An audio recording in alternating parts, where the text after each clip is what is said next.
Invitation, for a nice introduction, and for the organization of this meeting. Looking forward to the whole day. So, indeed, what I will be showing today is a general introduction to what I call memory-based simulations in the brain, and a bit of the approaches that we use to study these, study memory in the brain, and some kind of preliminary data that I'd like to share that I think is exciting. And in general, what we are interested in is really trying to link the neural circuits at the level of individual neurons, circuits of neurons, groups of neurons, even going into systems. Link the activity and understand the activity in these circuits and the structure of these circuits and link that to behavior.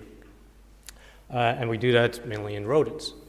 So we look at the activity of these circuits, and we have animals do a particular task. And this is a general theme within the Neural Electronics Research Flanders Institute, which was founded by VIB, IMEC, and KU Leuven as a joint effort to really tackle this problem at this, or the challenge of the brain at that level. And in addition to that, and it is already in the name of neuroelectronics, in the name of the institute, we do a little bit, and we're interested in neurotechnology development. And so part of the lab is a small part. We actually look at some new technologies that can help us to understand the brain, because we recognize that just with the current technologies, we might not be able to solve the complex or solve the complete picture of how the brain works. So specifically our question, the question that we try to address, the objective that we have is we're trying to understand how information is stored in the brain, but particularly how that is integrated into existing knowledge in the brain, how it's used for future planning, for future actions. And how you can use this kind of information from prior experiences to improve your choices in challenging environments where things change. And so I just want to step back a little bit and talk about what we think, what I think about when I think about memory. And of course, there's remembering, that's clear. You try to remember something from the past, but it's a reconstruction, and that's an important point. It's the reconstruction of the events, and it's not necessarily an exact copy of the original, right? And I put it here next to imagination or imagining, which I think of, and I hope you agree, it's the construction of novel scenes and events, but it's based on elements that you have in memory. So if you were to, it would be very hard to imagine something where you are completely unfamiliar with. So you can, I see imagination more as a recombination of things that you have experienced before. And I see both of these, so remembering and imagination is as two different aspects of what I call memory-based simulations. And that is internal construction of events. Either it's something that you try to remember or something you try to create and try to look forward to the future. And if you look in people who are damaged in some part of the brain, and in particularly the hippocampal formation, you see that both of these processes, remembering, memory storage, as well as imaginations, are impaired. So if you ask a patient who has damage to this part of the brain, it's this hippocampus here in blue, and you would ask the patient to imagine a new scene, like a scene on the beach. What they will tell you is not a very vivid story, but more elements that they know are associated with the beach. Like I see a ball, I see the sea, but they cannot make a narrative. Now we're interested in really the neural circuits that's at the activity in those circuits that can support this kind of internal simulations. And if this is... So we're focusing, like I said, on the hippocampus. And this is the brainbow mouse. It's a section out of the brainbow mouse. So you see all neurons colorfully labeled. And hippocampus has a number of areas like CA1, CA3, dentate gyrus, number of subregions. There's overlying neocortex, white matter in between. And what we do is we implant, or we focus on area CA1 in particularly. And you can see it's very dense cell layer here and dendritic layers up above and below. And in this cell layer, what we do is we try to we implant electrodes, and these electrodes, this is hopefully, I'll try to put it to scale. These are electrodes here. These are like 4 wires bound together, and we put multiple of these electrodes in. And in this way, we can pick up the electrical activity that is emitted by these neurons. And from each neuron, you can have a characteristic spike waveform. And based on this characteristic waveform, you can identify individual neurons. And by putting in many of these electrodes, you can pick up the activity of tens to hundreds of neurons simultaneously. And the implant that we use allows us to independently move these electrodes that I showed you in the previous slide with a device we call a microdrive array. So you would have the skull here, the animal here. You have a bundle of electrodes, like I showed you in this previous slide. And each of these electrodes or tetrodes, this is a bundle of 4 wires, is driven by a single screw. And you can optimize each of them to be positioned exactly in the cell layer, because the CA1 cell layer is only about 50, 100 microns thick. So it's very important to precisely locate or position these electrodes. Now, the reason I'm kind of dwelling on this is because this is one part where we do some technology development that I just want to point out. And that is that ideally, and we're not there yet, ideally we would like to monitor a representative sample of neurons all over the brain, not just hippocampal area CA1 and just a little part. And so the obvious way is to increase the number of electrodes, but you get a scaling problem, and especially if you going to the cortex, where there's a little sparser neuronal populations, and these kind of wire electrodes don't work as well.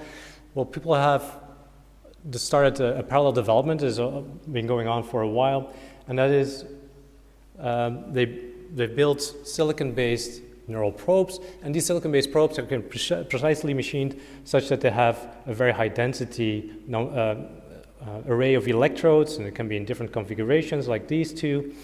And what we did is we actually combined the two concepts. So we integrated the microdrive array concept, which allows us the flexibility of positioning electrodes at any part of the brain, and the high density potential of high density recordings with these silicon-based probes. And so we have done that. We have like flexible, in this case 4 centimeter long silicon probes with a flex cable, and we now have the whole system designed so that we can put in 16 of these silicon-based probes, each with 16 recording sites in a single microdrive array to increase the sampling in the brain regions we're interested in. And so this is a technical paper that we are currently preparing. So just let's return to the original question, and that is, what is the neural underpinnings of these kind of memory-based simulations? And so I would have to go through a little bit of the neurophysiology of the hippocampus just to give a background. And one important thing to mention is that if you just put electrodes into the brain, into a hippocampus, but you can see it in many parts of the brain, neural activity is not constant, it's not the same all the time, it changes with behavior. When a rat is actively behaving, what you see is a rhythmic oscillation that's called a theta rhythm. It's kind of 6 to 12 hertz oscillation. And when the animal is falling asleep, so a slow wave sleep, or when he's actually sitting still, perhaps he's ruminating or he's thinking he's consuming rewards, that's usually what happens. in our task, the activity changes dramatically, and what you see is mainly some quiescence, but there's intermittent bursts of activity. You can see here with these negative going potentials, and these bursts of activity are associated with high frequency oscillations, so much higher than what you see during exploration. And all of these kind of rhythms that you can observe reflect the underlying organization and dynamics of the neural population, the way they communicate, the way they're activated together, either synchronously or not, and generally involves some specific interneurons that are linked to the excitatory neurons. Now, so that's one level. If you look at more in what's happening during behavior, when a rat is actually exploring a particular task, you see that the activity patterns, and maybe you've heard of the Nobel Prize last year that went to John O'Keefe and the Mosers, who actually studied this in detail, is that when you record from hippocampal neurons as an animal is running along a track, in this case is a simplified experience or a simplified environment, you see that individual neurons in each row here is an individual neuron and the action potentials that we measured of that neuron.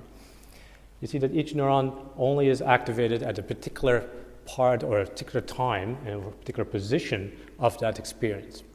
And these neurons form a pattern, in this case a clear sequence, that is unique for that particular experience running on that track.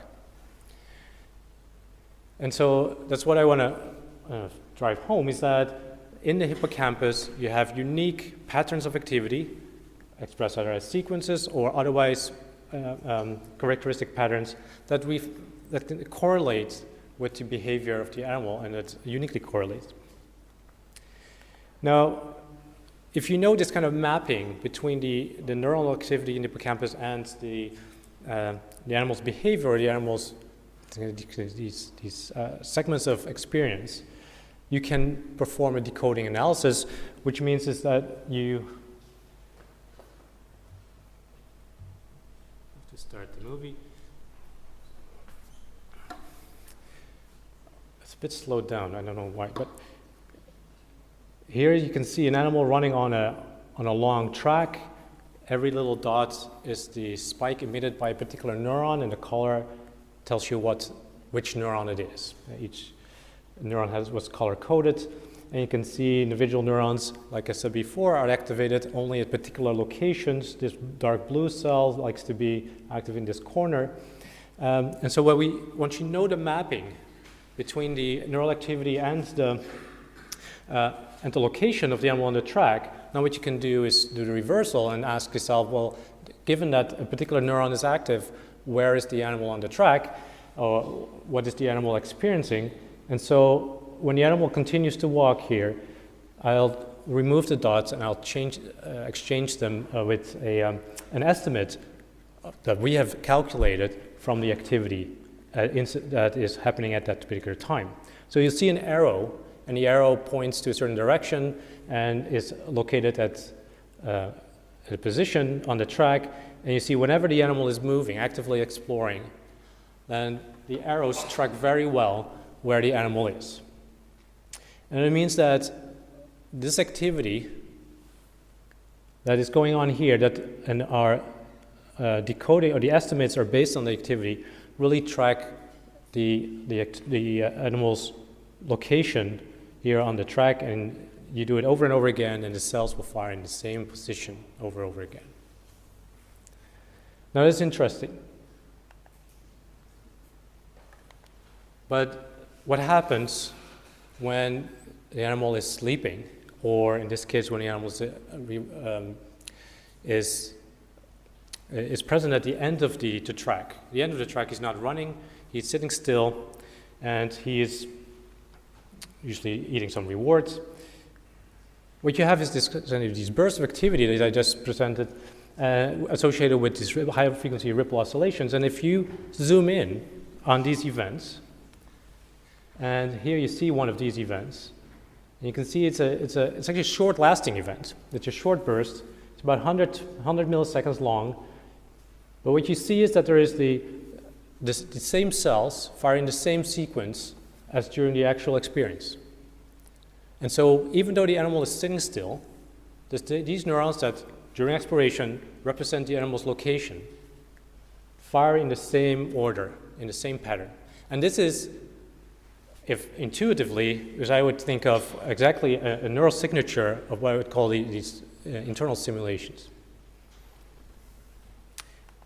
Interestingly, there's different types of events. So if you look at this particular event that happens when the animal has reached the end of this particular track, you see that the neurons also fire in the sequence, but it's the reverse sequence. And both of these types occur at the same time. The frequency is about the same, at least in these simple environments. And I just point out, it's not just a simple, he's playing running the other direction, because the other direction is actually associated with a very different pattern of activity. So it is something that you will never see during the behavior. It is as if the animal were to run backwards along that same track. But of course, he's not doing that. It's just all in his head. So that's just to show you a little bit what that looks like. Maybe more intuitively, here's the same kind of decoding analysis where the animal is running, sitting still, and I want you to look at what's happening to our estimate of the animal's position, which we base on the activity during these bursts, and I'll repeat it once and then in slow motion. You can see we track the animal's actual position when he's exploring, but here we don't know, and then suddenly you see a trajectory being played out in the hippocampus. And in the slow motion, you can see it more clearly. And this is really, what is important here is that these events capture the structure of the activity that we've seen during behavior, but at a very fast time scale, about 100 milliseconds. And it's actually, if the longer the experience, the longer these events last. So it's kind of seems to be a constant compression in the brain, as if the brain is just trying to play back these events at the fastest it can. Perhaps it's only limited by the biophysics of the circuit, but it's not limited by behavior and the actual physics of the world. And here, I'll skip this. Now, of course, an important question is, what is the relationship of these events that just seem to happen to the actual behavior? Do they predict behavior? Are they just random events that have no relationship whatsoever to behavior? And there's a couple of studies that looked at this, and we have some data on this as well. This is unpublished data. And what we did here is we had a circular arena, and the animal was just exploring. And now and then we just put in some chocolate sprinkles. The animal was just running around, finding and eating the chocolate sprinkles. And I indicated here the position of the animal at any given time with this star. And what you see here at the bottom is the activity of the population. And so you can see there's the difference between this bursty activity when the animal is sitting still. And this is, it's not so clearly, but here is the rhythmic theta activity when the animal is actually running. And so what I've selected here is a couple of these burst events, and I've looked at and decoded these internal simulations, and I've depicted them as a trajectory. So here, this blue trajectory seems to be going towards the west of the animal, to the south, a little bit here to the west, and then this is the animal's actual trajectory when he starts running again. And so when I'm looking at this, and I've looked at several, and it looks like there's no relation whatsoever to his future behavior. We have looked also at his past behavior. Again, there's no relationship. This is consistent with what we found and published early on this long 10-meter long track, where there's not a lot of choices the animal has, but he can go forward or he can turn around and go backwards when he's stopped in the middle of the track. And when you look at events that occur when he's in the middle of the track, they represent both going forward or going back, even though the animal is always usually going forward. The same is true, and that other people have found on a Y maze, where you have a decision point, where at the decision point, when the animal stops, you have these same events, but what is played back during these events does not seem to relate to the actual choice the animal will make, whether we go left or go right. And so the conclusion of that is that these events seem to represent possibilities, options. It is if you're exploring your options internally, or at least the brain is. There seems to be, in one study, we're very similar to this, where there seems to be a relationship, and that is when you have an overrepresented goal. So if you would have a particular goal somewhere in this arena that you always have to go back to, now, when you want to go back there, you see a bias towards internal simulations that are goal-directed. So it might be very well dependent on a particular task at hand. Now, given that we think there's, under many circumstances, these events represent options, how does it really inform the brain about what to do? We think there are options and possibilities, but what does it really do? And some of the things that we're thinking about is, well, if you need to make a decision, so if the rat is here and he needs to make a decision to go left or right, depending on some rule he imposed, perhaps it can inform decision making. Decision making is not necessarily happening in the hippocampus, but the hippocampus can support the decision making process or the planning process. Another option is that when you eat reward, when the animal eats reward at the end of a track, and you playing back the path that you took, after you receive the rewards, maybe you want to associate the action with the goal. And one of the approaches that we're now employing, and more recently, is to disrupt these events selectively during the behavior. And the way we disrupt these events is by, relatively simple, and it was explored by several other people, is you stimulate electrically the fibers that connect the two hippocampus in the two hemispheres. It's the ventral hippocampal commissure. And when you do that, you get a net inactivation of the hippocampal circuit. There's a lot of excitatory fibers there, but what you tend to get is probably through fast feed-forward inhibition, you get an inactivation of the hippocampus, and that's what you see here. In this case, we have implanted animals with stimulation electrodes in the ventral hippocampal commissure, and we recorded these stimulation events now, or the reflection of these stimulation events in these fast ripple oscillations. And whenever you stimulate, so we detect those events online. When we don't stimulate, of course, nothing happens. When you stimulate, these ripples are disrupted, they stop. Right? We have a little bit of ripple, and we stimulate, and then it goes down. There's no oscillation anymore. We can quantify that. You have the ripple power leading up to the stimulation. When you do not stimulate in blue, it's just normal, but it's severely suppressed when you do stimulate. And also, if you look at the actual spiking of the cells, the spiking is reduced. Now, the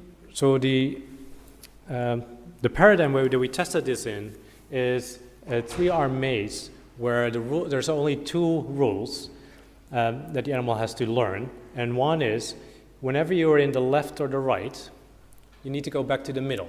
Middle is, there's an inbound trajectory back to the middle, and you get reward. If you're in the middle, you have to go left or right, and whether you go left or right depends on what you did before. If you started in the right, went back to the middle, now the next outbound trajectory is to the left. So in fact, it's an alternation between left and right, from middle to left, middle back to right, and you alternate. And what I'm showing here in the dots is any time there is one of these neural stimulation events happening, and these happen mainly at the reward sites or at the choice point. And during any of these events, in one animal, we delivered this electrical stimulation to disrupt.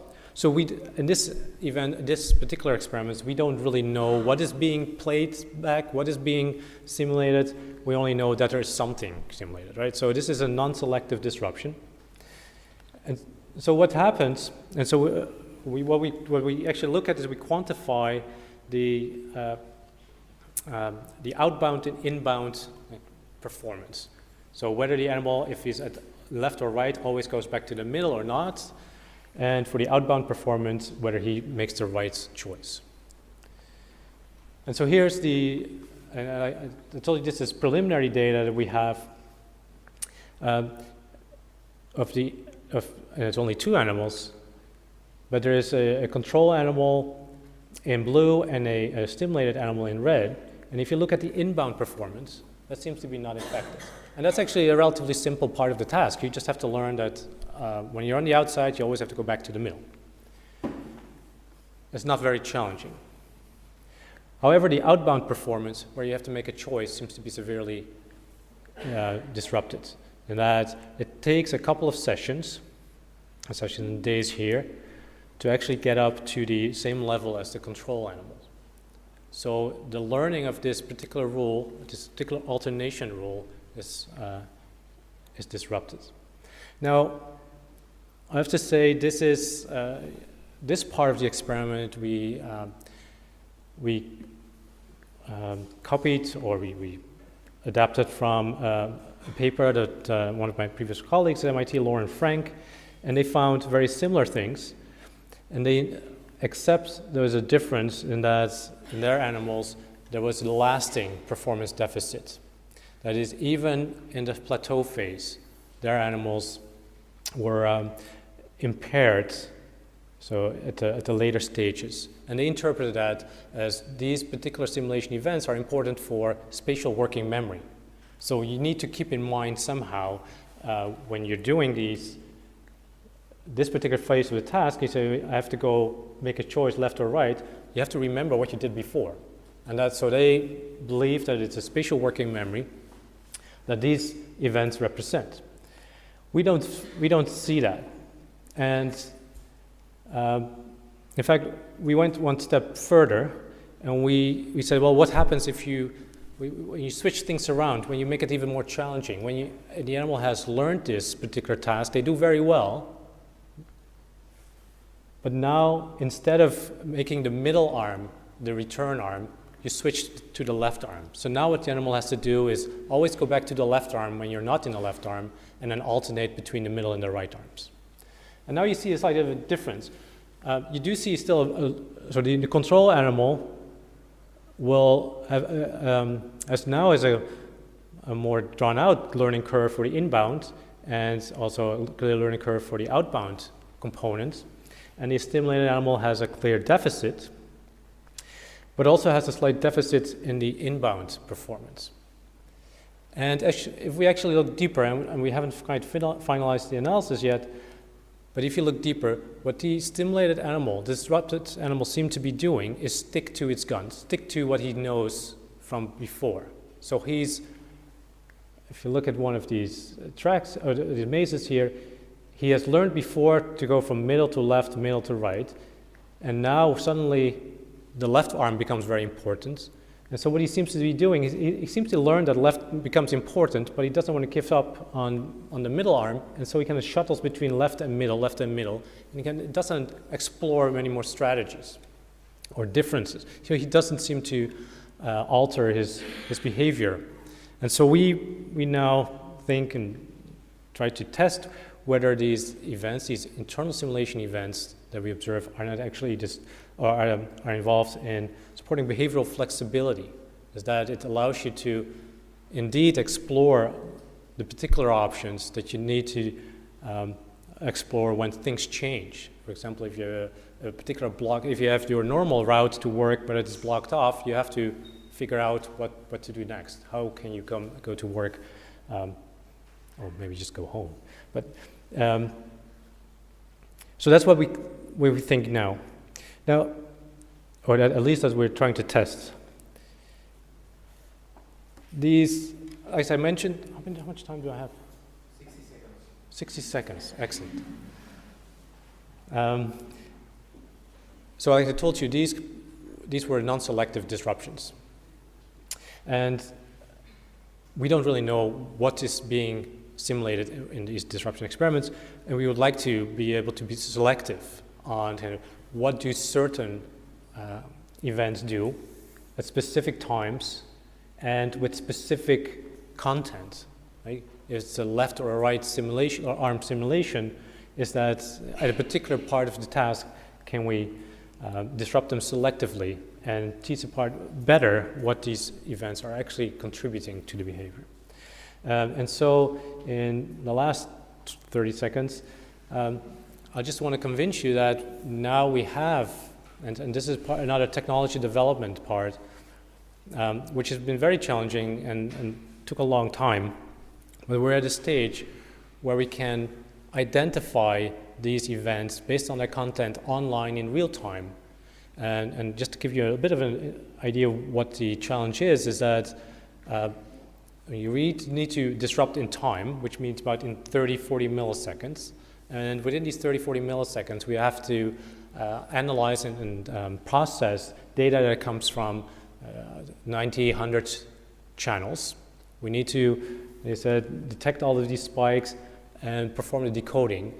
And so we have, I'm not going through this, we have the system where in the right you can see that our processing latency is pretty low, so we can get data in, and within a couple milliseconds we know what the what is being represented at a given 10 millisecond time scale. And then if you parse the events in 10 milliseconds, then after about 30 milliseconds, 40 milliseconds, now we have a good idea of what the content is, and we can decide whether or not to stimulate. And so this is the future of the experiments, is that we will selectively disrupt these events, not just based on on when they happen, but also what the content is, to better understand the contribution to the behavior of the animal, and particularly when the animal has to adapt to challenges in the environment. So with that, I'll leave it slightly longer than 60 seconds, but if there's any questions still, I'll be happy to take those.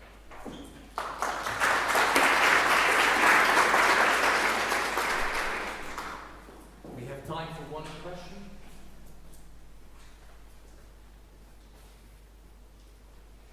And then we'll like the first of the next speaker to approach the podium. So it's very nice work, and I wanted to ask you, when you disrupt the activity, have you tried to decode position then? Because I didn't see any decoding analysis in the disruption, that's yeah. right. Well, so this, you mean decoding of these, so the decoding of these simulations with the disruption, that's what we're trying to do now, right? For that, we really needed to have the online decoding working. For, if you're thinking about decoding during exploration, is that what you're, so no, we haven't done it because to make these experiments a little simpler, we just implant a few electrodes because we only have to detect these ripple oscillations, which we actually can do just with one electrode, and we have a stimulation electrode. So this is just to keep the throughput high. So no, we haven't actually looked at that. After the stimulation, there's no activity, so I wouldn't be able to decode anything. But perhaps in other areas, you will be able to see something where we haven't done that. So let me thank the speaker again.